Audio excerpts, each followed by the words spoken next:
Okay, as promised, this is my example of the kind of gameplay video that I'm asking you to create. So one of my favorite sites for serious gameplay is called iCivics. And iCivics exists to help students learn more about United States government and civic issues. And so there's lots of games. If you come and explore this site, you can see all of the different games available for students to play in the classroom. Now, obviously, there's primarily social studies games because of the content, and they're also designed for probably, I would say, 5th grade on up students. So these would not be appropriate for everybody, but these are games that I've actually used in my social studies classroom. So they're the ones I'm most familiar with. So that's what I'm choosing for my gameplay. Now, the game that I like the most is one called Do I Have a Right?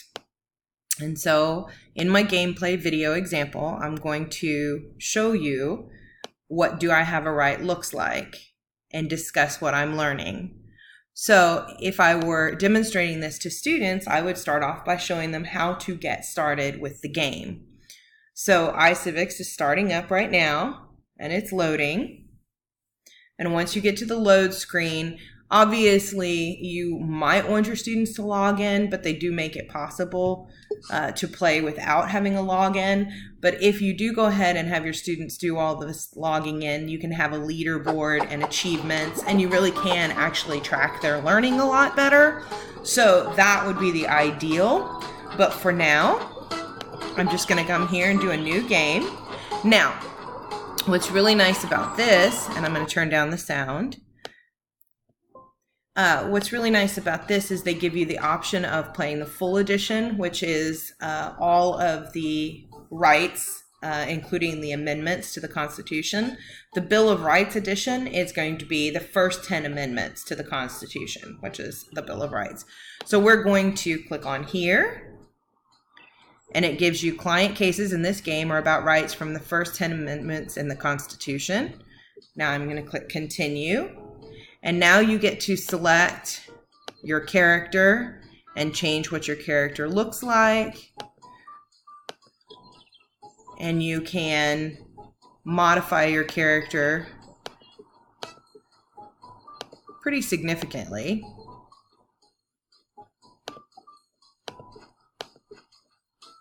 So I'm going to go with that. And then I'm going to type my first name and my last name. Now you can tell your students that they can make up names and all that sort of thing as long as they're appropriate. That's fine. Now once I get in here, I can pick my first partner. So in this case, let's see, I've got Michelle Hunt. And she is skilled in cases about the 4th Amendment, which is no unreasonable searches. So our law firm will be Price and Hunt. And, you know, there is a lot of reading here. So that's why I was saying that this game is probably more suited to older students who are able to read and process on their own. Plus, the content is going to go along with government and civics classes. All right, now my characters are grand opening for their law firm. Coming to our grand opening. As a special promotion, I'm happy to announce that cases will be free for our first 7 days. Okay, free cases, pro bono cases for the first 7 days. I'm going to click to cut.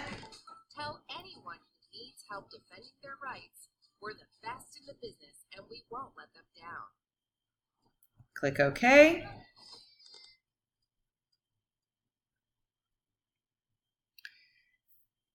And according to Screencast-O-Matic, we're 4 minutes in and we're getting into the game now. So it's loading my characters, it's loading my law firm. And now I'm going to show my students how to actually play the game. So there's a Learn to Play feature right here. This is our new law firm. Clients come to us so we can protect their rights, as found in the amendments to the U.S. Constitution. A right is something that a person is legally allowed to have, get, or do. Okay. start of the day. Now here comes my first client. Good timing. Go over there and find out if that client has a case. Someone stole a stop sign in town, and now the police are searching everyone's garages. When they came to search mine, I told them to stop, but they searched anyway. Did I have a right to stop them? Okay, so now you've got to decide, does the citizen have a right to stop an unreasonable search and seizure, or does the citizen not have a right? So I could, they've got lots of different resources here, and the whole idea, of course, is to teach the students about their rights. So, it is a good idea for them to read all of this information, but they can also learn by doing. So just playing through it, I can say, yes, you have a right. Following you. Bring the client to a lawyer who is skilled in the right that matches the client's case. There aren't a lot of options right now, so that means me. So in this case, I am going to take the client over to the lawyer for the Fourth Amendment. And I'm going to say there's a match. Thanks for the introduction. I'm going to consult with this client for a bit and learn the details of the case. I'll let you know when I'm ready for trial. So now they're consulting on the case. I'm going to say okay. I'm on this case and ready to fight for our client's rights. Come on over and send us to court. And now we send them to court. So now they've gone to trial, and they're at trial, and the little timer counts down. We won the case. I couldn't have done it without you. Successfully completing cases will earn prestige for our law firm. Prestige will help us make a name for ourselves in the community and expand our firm with more lawyers and a nicer office so we can help even more clients. All right, and so we have our next client coming in. I want my trial for murder to take place in public at the amusement park. The judge said no. Do I have a right to an amusement park trial? And so this client is asking for something that's probably not very realistic. So we're going to say you don't have a right. Closing time. New clients will stop arriving now, but we should still help anyone who came in before the doors closed.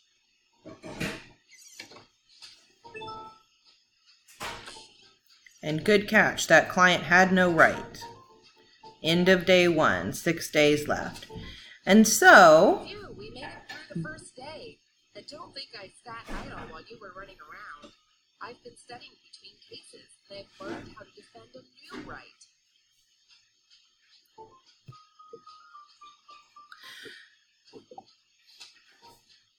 Fourth Amendment prevails. Red light for garage search. That's us right here. No day at the park. That's our other case that came up.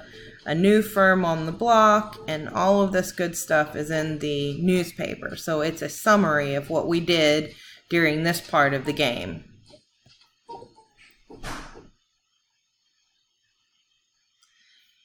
With the prestige we've earned, we can upgrade our law firm. I recommend hiring new lawyers when possible so we can cover even more rights. And so now we would keep playing the game, and now I'm at, it looks like 9 minutes in, so I would only have about 6 minutes to finish playing the game, but I've gone through the tutorial. And what I see is that I really like how this game is teaching students how to apply the Bill of Rights to real-world, authentic cases.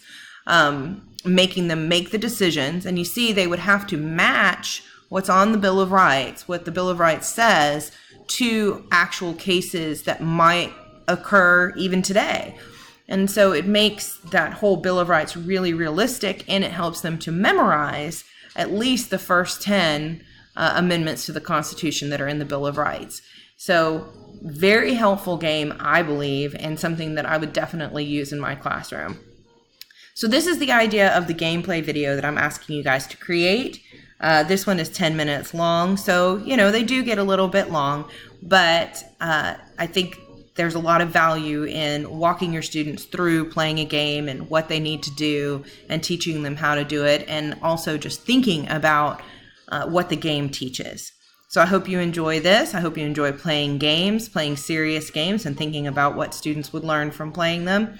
And all the other gameplay or game information that you learn in this week's lesson. Take care.